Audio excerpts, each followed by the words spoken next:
From Chicago studios, this is the Muslim News on Muslim Network TV. Assalamu alaikum, I'm Samana Siddiqui. First, the headlines. Liberal Supreme Court Justice Stephen Breyer to retire. Alabama GOP gerrymandering struck down by court. Boston hospital refuses heart transplant for non-vaccinated patient. Restored Byzantine church reopens in Gaza. Brazil to open Islamic University. Portion of world's largest Quran featured at Dubai Expo. British University survey reveals middle and upper class lean toward Islamophobia. Our top story tonight. Stephen Breyer, one of 3 liberal justices on the U.S. Supreme Court, plans to retire. Breyer, 83, plans to step down at the end of the current term, which ends in June, according to NBC and CNN. Breyer's retirement will pave the way for President Joe Biden to nominate a replacement on the nation's highest court, which is currently split between 6 conservatives and 3 liberals. President Biden, during his campaign, had committed to appointing a black woman to the Supreme Court. U.S. federal judges struck down congressional districts drawn by Alabama's GOP, saying the redistricting discriminated against black voters. It was the latest Republican-led redistricting struck down in the courts as voting rights groups and activists challenged the party's nationwide map-rigging spree. The move forces state lawmakers to craft new maps. Alabama's racially gerrymandered map contained only 1 majority black district in a state where African Americans make up roughly 27% of the population. The 3-judge panel unanimously ordered that any remedial plan from the Republican-controlled Alabama legislature must include 2 districts with black majority voters. Alabama's Republican Attorney General retaliated against the ruling by vowing to appeal the decision. The case could go before the U.S. Supreme Court. Wyoming's first African-American sheriff, Aaron Applehans, fired his deputy after a federal lawsuit from a black employee claimed years of racist name-calling. It led the employee to quit the force. In the lawsuit, Albany County Patrol Sergeant Christian Handley reportedly drove past Corporal Jameen Johnson's house while Johnson and his wife were leaving their home. Handley yelled a profanity and the N-word. The lawsuit alleges Handley later apologized not for the insulting words, but for doing it in front of Johnson's family. It also alleges that Handley used racial slurs toward African-American citizens he came in contact with on the job, including 4 University of Wyoming students whom he once pulled over. Boston's Brigham and Women's Hospital removed an at-risk patient from its heart transplant list because he said he has not and will not get the COVID-19 vaccination. A hospital spokesman explained it is against hospital policy since transplants are administered based on a number of factors. Potential transplant recipients who have received the COVID vaccine face higher probability of post-operative survival. The father of patient DJ Ferguson explained that his son was at the top of the transplant list, but that it was against his basic principles to be vaccinated. A Florida school district has canceled a presentation on the civil rights movement due to some people's fears that it might address critical race theory. J. Michael Butler, a history professor at Flagler College in St. Augustine, said his lecture has nothing to do with the controversial topic. Critical race theory is an academic examination of social, cultural, and legal issues regarding race and racism in the United States. Butler was scheduled to give the presentation about civil rights before and after the life of Reverend Martin Luther King Jr. to Osceola County School District teachers.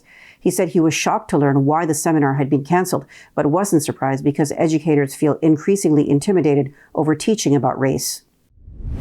In international news, supporters of Burkina Faso's new ruling junta took to the streets in the heart of the capital, Ouagadougou, for a rally. The West African country now lies in the hands of the Patriotic Movement for Preservation and Restoration. That is the name of the junta led by Lieutenant Colonel Paul-Henri Sandaogo Damiba. The remains of a 5th century Byzantine church were unveiled in Gaza after a 3-year restoration project. Gaza's Hamas rulers touted how they are embracing their Christian brothers. The remains of a church and a monastery were first discovered in Jabalia, a city in northern Gaza, in 1997. The church floor is adorned with what Hamas officials described as rare mosaics, including depictions of animals, hunting scenes, and palm trees. Visitors can now gaze at the mosaics from newly built elevated wooden walkways. Gaza's tourism ministry said the church's original walls were adorned with religious texts written in ancient Greek, dating from the era of Emperor Theodosius II. More news stories around the globe after this short break. Stay tuned and we'll be right back after these messages.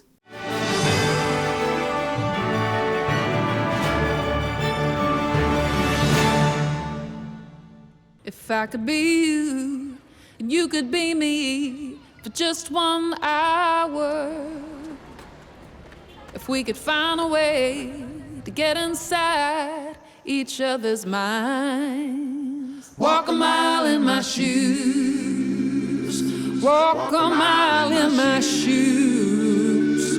Well, before you abuse, criticize and accuse, walk a mile in my shoes.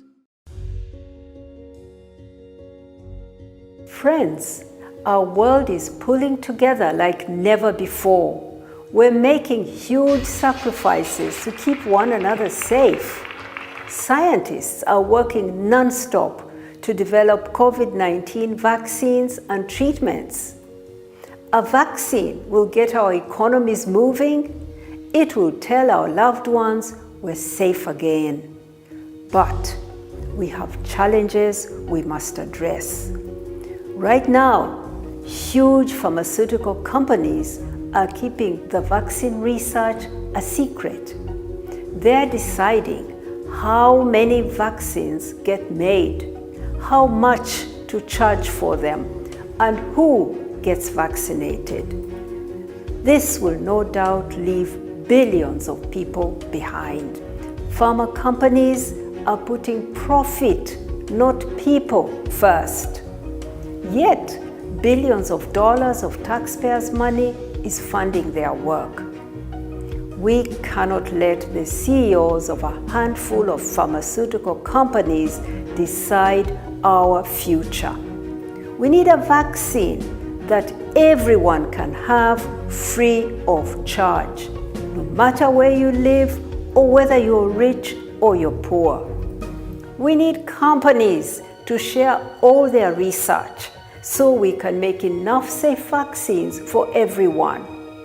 We need a vaccine owned by all of us.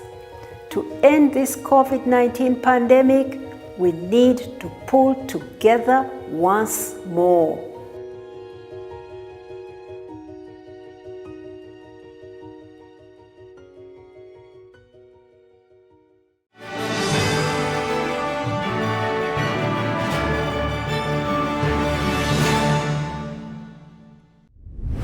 Iraqi national Adam Muhammad has begun his journey to Hajj by foot. The 25-year-old started his trek from London on August 1st and hopes to reach Mecca by July. He has already reached Istanbul in Turkey. Adam is accompanied by a dog he found in Serbia and a trolley he uses to carry his supplies. He said he has been preparing for this journey for 2 months and a British organization helped him. He is planning to reach Syria next via different parts of Turkey. Disabled former Indonesian athlete Azhari makes prosthetic limbs for people with disabilities at his home in the South Sumatran city, Palembang. Azhari has been making prosthetic limbs for people with disabilities for almost 50 years. He said his hope is to rebuild their self-confidence. At least 10 million people have some sort of disability in Indonesia. A portion of the world's largest Quran was unveiled Tuesday at Dubai's EXPO 2020 in the United Arab Emirates. The artwork was created by renowned Pakistani artist Shahid Rassam. Cast on canvas with aluminum and gold-plated script, Surah Rahman, the 55th chapter of the Quran, is on display at Expo's Pakistan Pavilion. Rassam and more than 200 associates have been working since 2017 to prepare the world's largest copy of the Quran. The project is scheduled to be completed in 2026. Expo 2020 is a world expo currently being hosted by Dubai from October 1st, 2021 to March 31st this year. It was originally scheduled to begin in October 2020, but was postponed due to the COVID-19 pandemic. The foundations of a 12th century prayer hall have been discovered under the Al-NURI mosque in the Iraqi city of Mosul. That is where ISIS once proclaimed their headquarters. The mosque and its iconic leaning minaret were severely damaged by ISIS during a battle in 2017 and had been undergoing reconstruction. 4 additional rooms for the performance of wudu or ablutions were also discovered under the prayer room, excavators said. The excavation was carried out by the Department of Antiquities and Heritage in Iraq's Nineveh province with support from UNESCO and funding from the United Arab Emirates. Latin American Islamic groups recently assembled in Sao Paulo, Brazil to sign an agreement for the establishment of the Latin American and Caribbean Islamic University. The institution will allow future Muslim leaders to study Islam without having to move to Muslim countries. Imams in Latin America have been discussing the idea for years. Brazil's Islamic Dissemination Center for Latin America, as well as the Supreme Council of Imams and Islamic Affairs in Latin America and the Caribbean, led the project. Both groups brokered an agreement with the Islamic University of Minnesota, which will provide academic courses and materials for the new institution. Initially, the school will be headquartered in Sao Paulo with classes in Portuguese. It will have an additional campus in Mexico City with classes in Spanish. 2 Malaysian state agencies are appealing in court to reinstate the Islamic conversion of 3 children. In 2020, the Malaysian Shah Alam High Court ruled in a civil action by the children's non-Muslim mother to invalidate the conversion of her 3 children. That was initiated by their Muslim father, who had converted to Islam. The Selangor Islamic Religious Council and the Selangor Mu'allaf Department are leading the appeal. A University of Birmingham survey has found that British people from middle and upper-class occupational groups are more likely to hold prejudiced views of Islam. The survey was conducted in conjunction with YouGov. It found 23.2% of people from Britain's higher social class were prejudiced against Islam, compared with 18.4% of people from lower economic and social status. Older men of all classes had more negative views about Muslims over other ethnic or religious groups. The survey was presented in a report titled The Dinner Table Prejudice, Islamophobia in Contemporary Britain. It polled over 1,600 people last July. A special in-depth analysis segment on discrimination against UK Muslims is coming up next, so stay tuned and we'll be right back after these messages.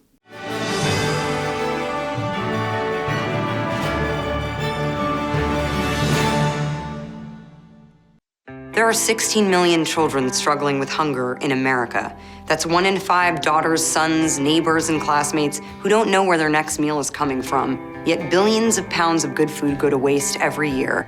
It's time we do something about it. Feeding America is a nationwide network of food banks that helps provide meals to millions of kids and families in need. Visit feedingamerica.org to help them feed even more. Together, we can solve hunger. Together, we're feeding America.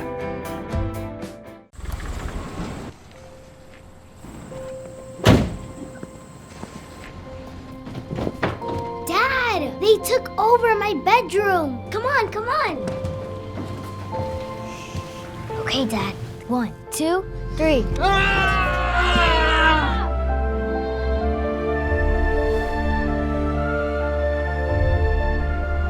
Dad!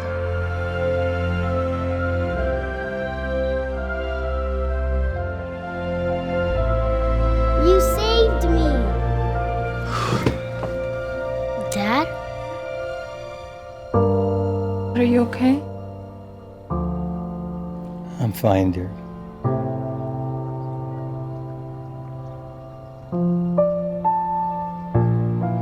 Your hero needs you now, and AARP is here to help. Find the care guides you need at aarp.org/caregiving.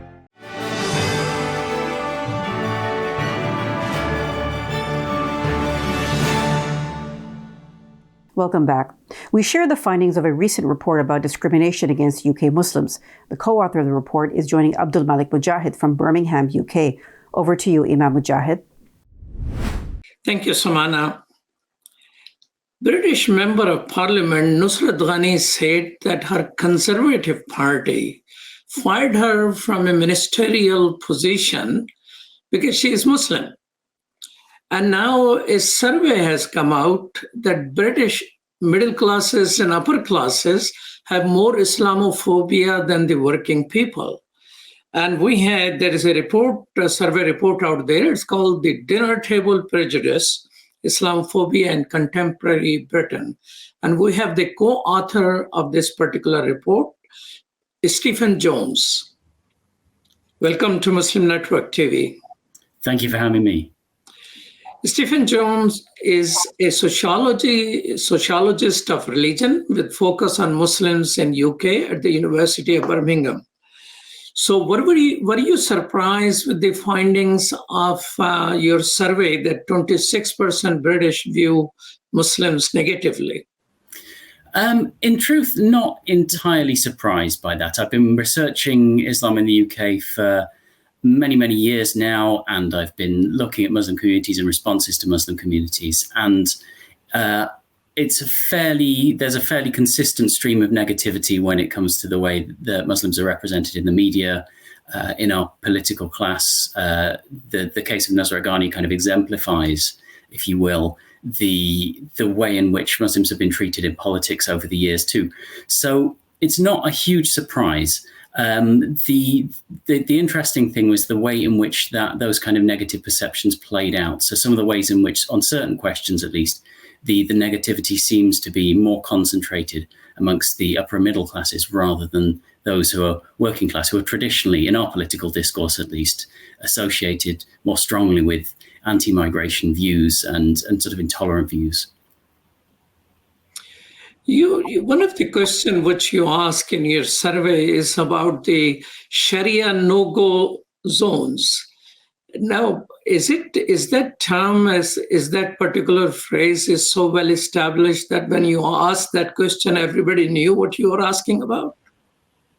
Yes and no, I think is the answer to that. So yes, in the sense that there has been for some time now, for some years, a kind of narrative in the right-wing press, in particular in the UK, and to some extent in the United States as well, about the UK, I should say, not about the United States, about the idea that certain parts of the UK, Muslim majority areas, such as small towns in the north like Blackburn, or places like Bolton, for example, or certain subsections of places where I work in Birmingham, are in effect kind of regulated informally by Sharia law.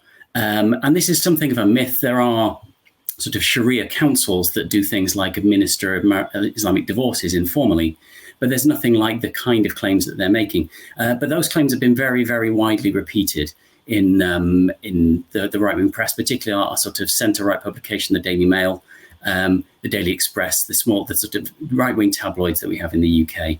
So it's something that's quite a common trope. At the same time, we do interview people about the questions we use in surveys, and we did find a certain amount of confusion. So it's a mixture of sort of hardcore conspiracy theory about Muslims in the UK wanting to sort of overturn British laws, and a mixture of that with just fairly simple confusions about the nature of British Muslim communities. Tell us this, is the working class people have less prejudice because they are more connected with the Muslim community who might be more working class? I mean, that is one thing that's been hypothesized, if you will. I don't think it's quite that simple. It depends on the question we asked. So when we asked people, we asked various questions, not just about Islam and Muslims. We asked questions also about different ethnic groups. So the largest ethnic minority, South Asian ethnic minority, come from Pakistan in the UK. So we included questions about that minority. Of course, there's a huge overlap between Muslims and Pakistani heritage migrants in the UK, but also around Jewish people, Sikh people, and so on. And what was interesting is when we asked questions about things like banning migration to the UK from Muslims or from other religious or ethnic groups, it tended to be the working class people who would respond in a significantly higher proportion that they supported those kinds of bans.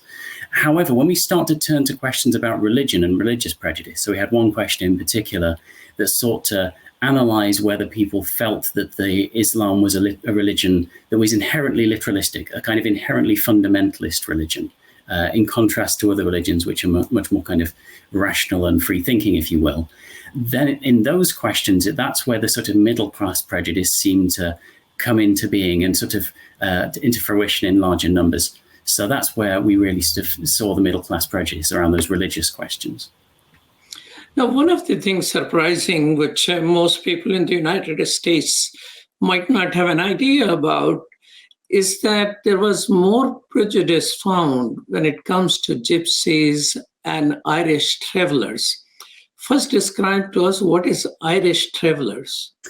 Okay, so we use the phrase if you're talking in policy circles, people who are expert in these kinds of issues, they use the abbreviation GRT communities, meaning Gypsy, Roma, and Irish traveller communities. So these are, broadly speaking, groups of people who have had no sort of fixed abode, as it were, will tend to move between sites. And we have a system in the UK where traveller communities have distinct sites where they can stay and move between.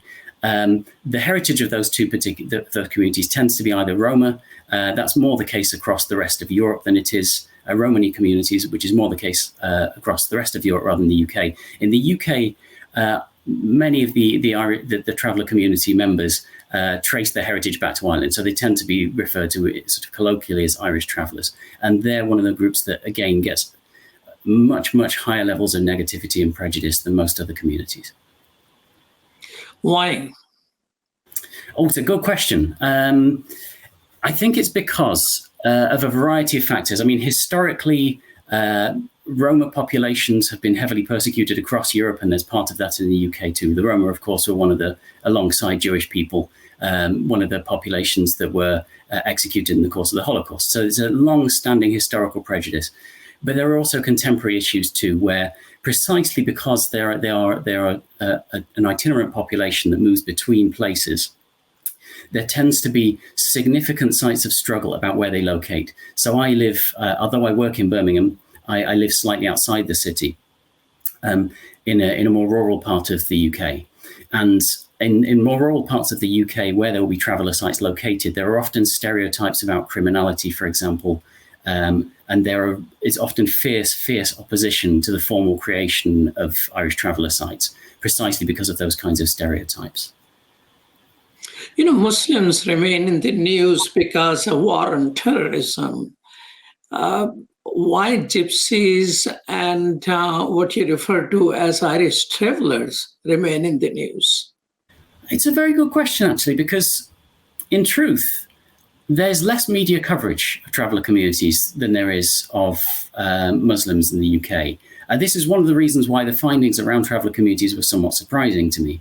If I'm honest, I'm not an expert in that community as I am in Islam and Muslim communities. That said, though there's been a sort of steady repetition post 9/11 in the UK, as in many countries, of negative stories about Muslims, there are certainly significant negative representations of traveller communities as well. So they're the two communities. The way I've tried to phrase it in the work we've done around this particular report and survey is to say they're not the only communities that are discriminated against. We have heavy discrimination against Black populations in the UK, for example. But they are the two communities where it is, in a sense, publicly acceptable to acknowledge that even to some extent the discrimination might be a good thing or might be tolerated or might be worth supporting in public arenas. You will find people questioning the concept of Islamophobia, for example, and in the same way, you will find people in the UK press, sometimes in political life, but less so, suggesting that actually some of the stereotypes and prejudices that I mentioned towards traveller communities are in fact justified. Stephen, you being a sociologist, what side you tilt on? Is Islamophobia a racist attitude, or is it a religious prejudice? Well, that's a very good question. And I think that's one of the core things that when I designed this survey, that's one of the things that I wanted to try and pick apart, if you will.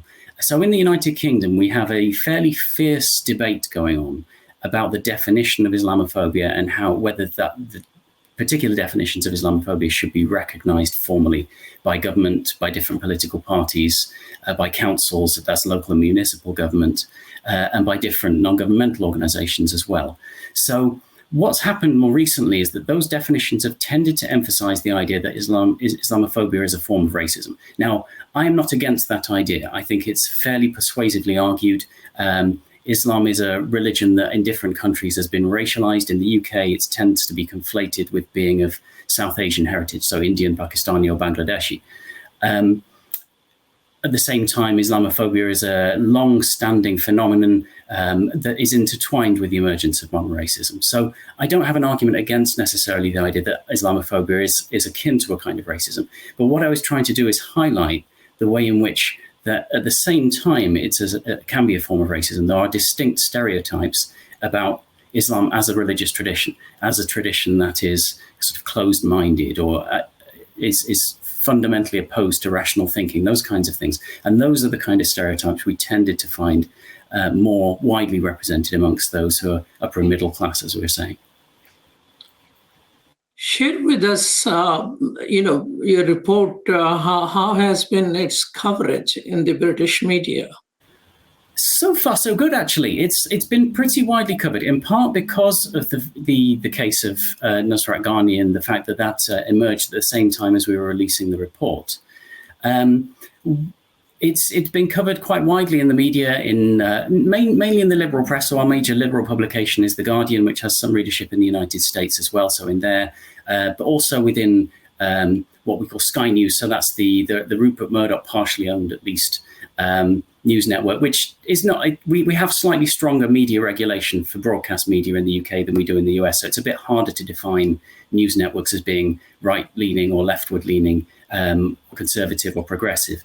But at the same time, it tends to attract viewers who are not necessarily just to the progressive end of the political spectrum. So it's been quite positive, the coverage so far, and it's been fairly widely recognised. It hasn't been covered quite so much in the right-wing tabloid press, the Mail and the Express that I mentioned earlier, but we've had some good coverage across the board. Nusrat Ghani case came out, she spoke, and Warsi has spoken before. So do you think Conservative Party really will care to address these type of issues, or they think it is advantageous for them to raise these type of issues to solidify their vote bank? It's a very good question. It's an internal debate that's been going on for some time within the Conservative Party itself, and it's quite a difficult issue for them simply in strategic terms in some ways, because there are commentators within the Conservative Party and members of the Conservative Party who have pointed out quite rightly that the British Muslim public is quite conservative socially, much more conservative socially than the mainstream British population. So there have been people saying that actually the British Muslim population, which is around 5-6% of the UK population as a whole now, is potentially a good sort of basis of votes for the Conservatives that they've been missing out on. Because I think around, if my memory serves me correctly, going on for 70-80% of British Muslims when they vote for Labour, which is the centre-left party. So there has been that debate. But at the same time, the difficulty that the Conservative Party has is that they can't easily give due recognition to Islamophobia and these cases like Nusrat Ghani's, simply because to acknowledge a definition of Islamophobia and to pass the, as it were, sort of to measure various Conservative politicians against a meaningful definition of Islamophobia would mean that quite a few of those individuals would end up facing some kind of disciplinary action or have to make some kind of apology. To give a couple of examples, Boris Johnson, the current Prime Minister, has said very colourful things about British Muslims, which did not go down at all when amongst the Muslim public. Arguably worse, his predecessor, one of his predecessors, David Cameron, he said things, so under the cover of what we call parliamentary privilege, one cannot be sued for libel if you say something in Parliament. But he basically accused an imam living in London of being a sympathiser for terrorism in the course of an attempt to derail the election of Siddiqui Khan, the mayor of London. And one of his colleagues, the current the defence minister at the time, I should say, said similar things outside of Parliament and was sued successfully for defamation. So there have been clear cases where Conservative politicians have been successfully sued for libel because of anti-Muslim slurs. And so if that's the case, if you start investigating cases seriously of Islamophobia in the Conservative Party, it could easily end up with various different politicians being either disciplined and potentially just removed from the party altogether. So partly because our current political leadership in the Conservative Party is somewhat resistant to the idea of sort of coming clean. There are currently many scandals in the UK around Conservative Party abiding by COVID regulations. And the tendency has just been to try and sort of brush away problems and sort of deny and diffuse them rather than face them head on. And I think that's what's happened in the case of Islamophobia now for many, many years, if I'm honest. Well, thank you so much, Stephen Jones, sociologist at the University of Birmingham, UK. Thank you very much. It's been a pleasure. Back to you, Samana. Thank you, Imam Mujahid. That's all from our Chicago studios tonight. Thank you for tuning in. You can find previous episodes and more on our YouTube or Facebook. For more content, keep watching Muslim Network TV or visit muslimnetwork.tv. Salam and good night.